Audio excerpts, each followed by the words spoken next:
So after this, his father gets a new manager to him, and he starts training. His girlfriend supports him as well, and with some time, he regains his movements in his hand, and he starts to becoming a champion. He starts fighting another opponents again and starts winning.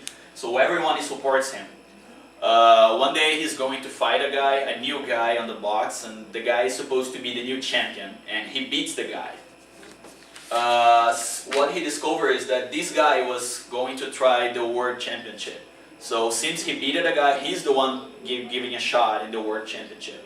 So he finally get his chance of beating the world best guy.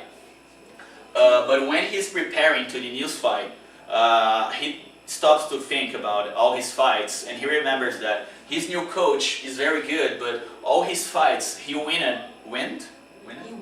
won because of his brother. So he starts to feel guilty not to include his brother in this. And before his last fight with the former champion, his brother is released from prison. So this is the best part to illustrate this conflict. When his brother goes out of the prison, he comes to his brother and says, "Hey, you have the former champion fight, let's train." And then he says, "Sorry, I can't train with you because I promised my new coach and my father that I wasn't going to train with you." So this part is exactly part of the movie, represents this conflict, family versus job career. So it's a great opportunity to see this conflict going on.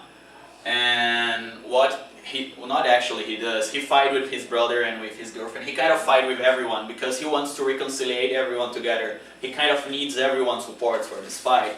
But both his brother and his mother doesn't want to be friends and accept his new coach and his new manager. So it's a very, very complicated conflict for him. But in the end, his brother understands him and asks for his girlfriend's support. And well, in the end, they all get together, and he won the fight and become the champion.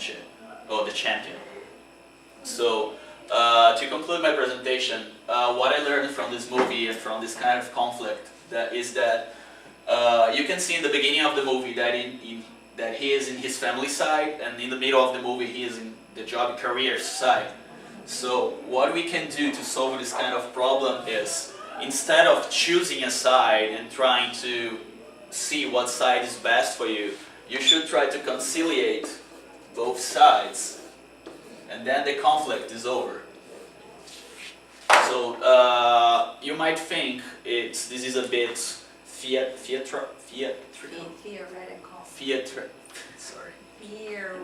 theoretical. This is kind of imaginary because it's a movie, but this is based on a true story.